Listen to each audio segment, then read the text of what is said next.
Welcome to the Information Security Forum podcast. I'm your host, Tavia Gilbert, and this podcast is the final installment of our 3-episode series featuring ISF Managing Director Steve Durbin's interview with Richard Guida, Managing Director of Guida Technology Associates. Today, Rich talks about integrating security into the product development process, and we also touch on the importance of security for laypeople. Looking forward, Rich, what excites you? What inspires you from a technology standpoint? Well, Steve, I have to say, once again, hearkening back to my roots as an engineer and a nuclear engineer, I look at it like what worries the heck out of me going into the future. I thought you were going to say the coffee pot. Yeah, well, no, actually not as much. I worry, my worries about the future are along a couple axes, so bear with me. Let me just briefly sketch them out, and if any of them are interesting, we can dive deeper. One is the black swan event. So I do worry about black swans, and I'm talking about a black swan here that is not just some sort of, Pearl Harbor level cyber attack on the grid, which is itself worrisome. But I'm worried about that a layer deeper, namely something such as the compromise of asymmetric cryptography using quantum computing, where suddenly the RSA algorithm is now breakable easily. That would, as you well understand, have such a pernicious and profound effect. It would shut the internet down realistically until we dealt with it, okay? And that could take a while because asymmetric cryptography is so embedded within the web of the internet. You're not attacking internet protocols. You're not attacking internet requirements or any of that. You're attacking the crypto that underlies all those things, sort of like getting right at the bone marrow kind of thing. So that to me is very worrisome. It's a very low probability event. Very, very low, but the consequences are enormous, which is exactly what, as a nuclear engineer, I always worry about, the very, very low probability event, consequences being enormous. So that's one thing that worries me. Another thing that worries me is, as you alluded to earlier, the pace at which technology is changing.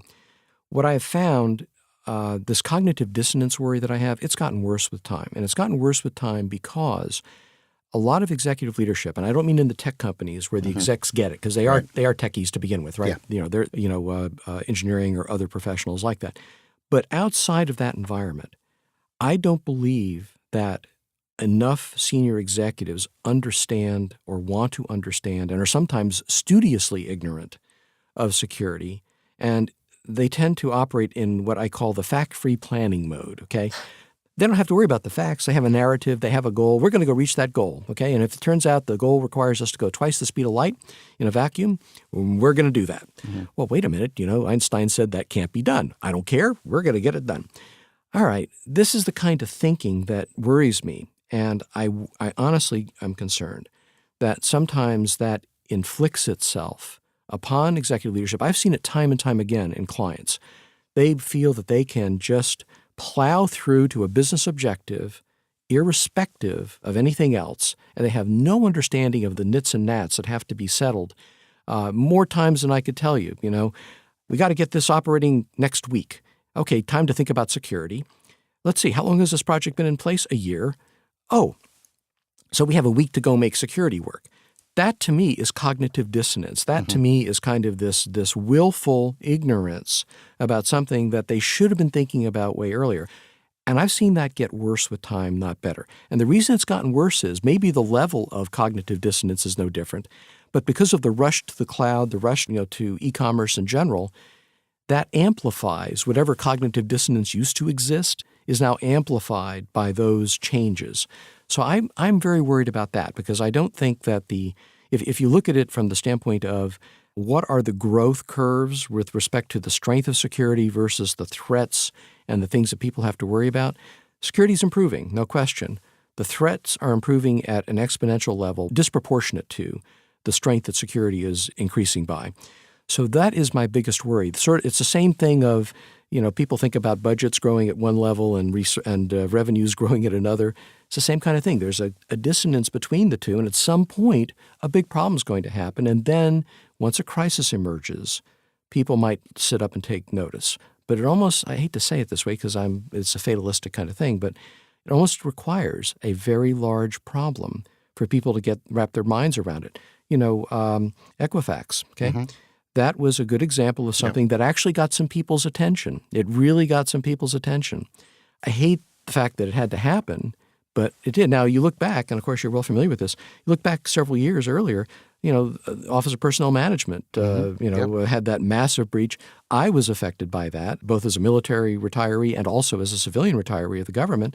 I was affected by that. Now, turns out I was affected earlier by a breach of the Department of Energy because I did nuclear work. I was, affected by an earlier breach there. So, in essence, I have had nothing but a succession of breaches. So the Chinese know more about me than my wife does. But, that's the way it is, okay? So I understand, that's what I worry about, this kind of, the big event has to happen and people then need to learn from it. And often they do if it's big enough, but sometimes not. May I ask a question? You've talked about this rush to get products to market, and this may be a silly question, but is security inherently slow, or is it just that it's always an afterthought? If security was considered a year ago in this scenario you just discussed, could it be ready when products are put into market if people are prioritizing it appropriately, or does it just move too slowly? No, it's a great question. Let me describe it this way. I have two competing products. One team plows ahead, ignores security, doesn't worry about encrypting contents, encrypting transmission, doesn't worry about any of that, just plows ahead, produces the product, a year later, okay? The other team wants to produce the same product, and they are thinking about, we better encrypt stuff early on, we better build in strong authentication protocols, better build in strong controls for managing privileges, better do all those things. And they might take an extra couple of weeks, an extra month, because they have these additional requirements imposed on them that were not imposed on the other team. If I'm a leader and I don't know much about security, I don't want to know much about security, I don't care about it that much because most of my customers may even be off-put by having to put in, a longer password instead of just typing in, my mother's name, something like that. Oftentimes, sadly, they go with the first team. They don't go with the other team. To them, the convenience of use and the time to market is more important than anything else. And then later, when a problem does emerge, okay, we'll fix it. Meantime, all the customers have bought this product, they've deployed it, they've used it, and now they're stuck to some degree with the product, and they have to now await the fix. I'll give you an example. This is not to pick on any company, but Apple. You may remember there was a celebrity whose account was hacked. I think it was iTunes or something. Account was hacked.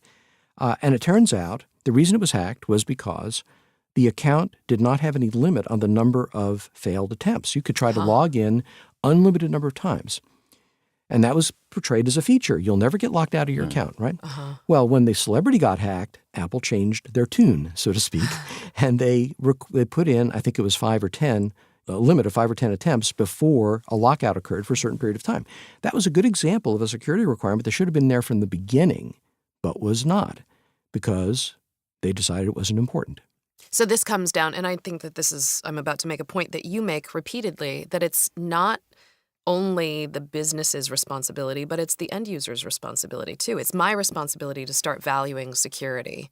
So a cultural revolution needs to take place. Yeah, I think that's right. I think that you would be very hard-pressed to find anybody who goes into their local store and says, irrespective of cost, give me the most secure product that you've got. It doesn't matter whether you're buying a coffee machine, a smartphone, a tablet, doesn't matter. People will always want to buy a certain color. They want a certain feel, all of these sorts of things. Because 9 times out of 10, you're buying something that you've aspired to have, to own. And security is not aspirational. Nobody comes up to you and says, wow, that's a great secure machine you've got there. Fantastic. That's well worth having. It doesn't happen. Yeah. And therein lies one of the challenges. And I think that, again, from a manufacturing standpoint or from a provisioning point of view, it is all about what is acceptable to the end user, what is acceptable to my consumer. And we have conditioned our consumers into understanding that it's okay to have a product recall. It's okay that we put something out in the wild and we will then change it, refine it in taking their feedback. So there's a lot of marketing spin that goes on in this particular space as well.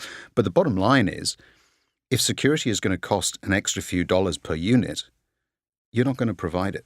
And therein lies the real challenge, I think, from the security environment going forward in terms of some of these. And so we do somehow have to educate the buyers that it's worth the additional cost. May I just add a point to that? Because I, again, am in complete agreement with you. Two aspects to that. I think that the education of the buyer is something that is achievable, but it will take time, like you correctly said. I use as an analogy automobiles.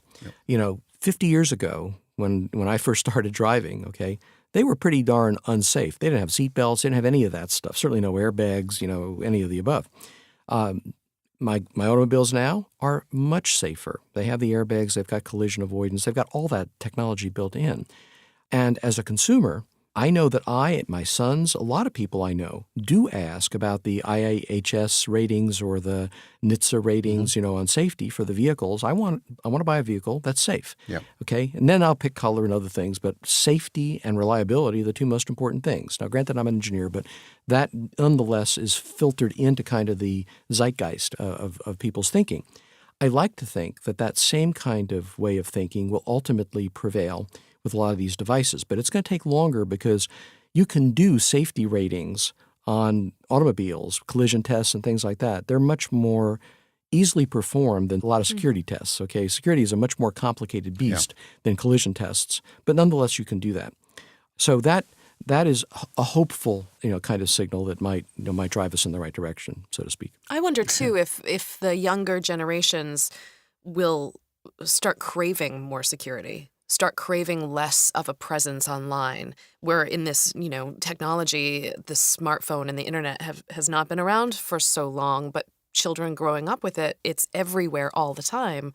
I wonder if either of you anticipate a sort of backlash against it, where things might get more secure because people are starting to ask for it in new ways. Well, I think there are two possibilities there. One is that what will happen is what you described, and we're seeing with Facebook right now, a bit of a backlash over the behaviors that Facebook has.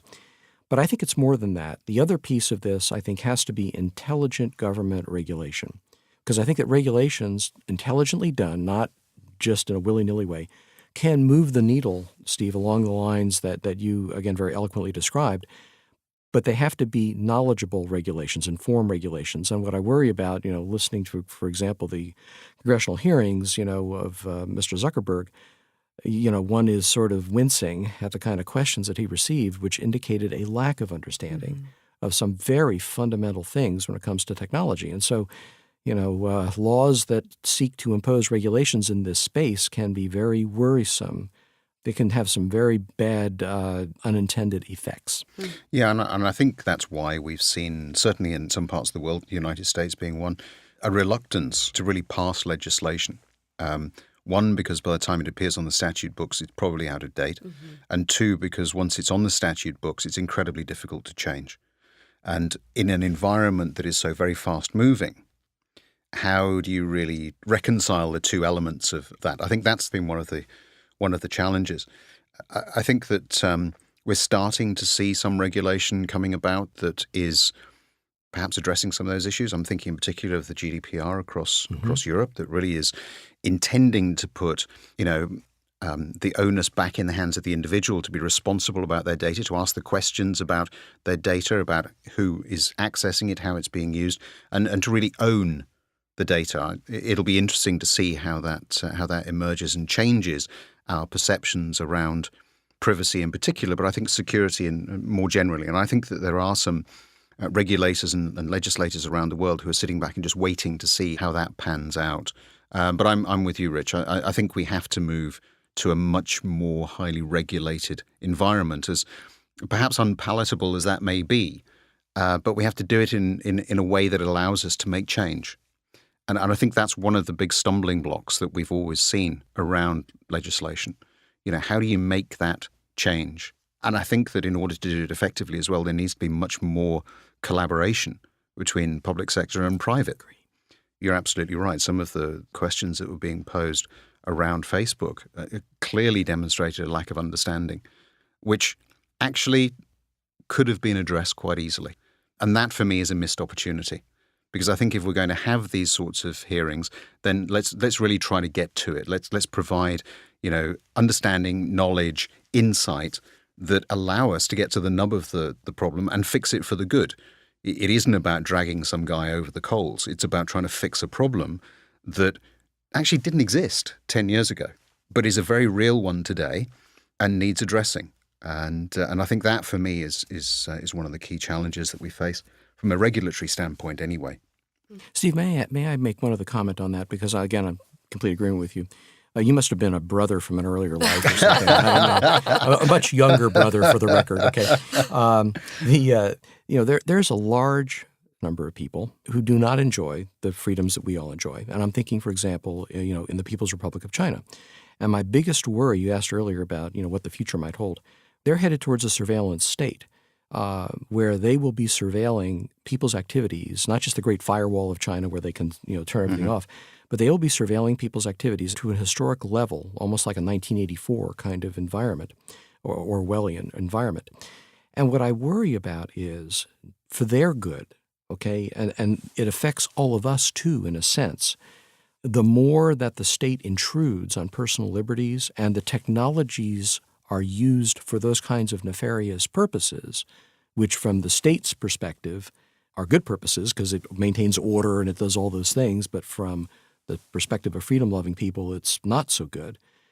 What I worry is that China is, in essence, perfecting mechanisms that are going to then be available for use by other countries, whether it be Iran, Russia, whatever, for similar purposes.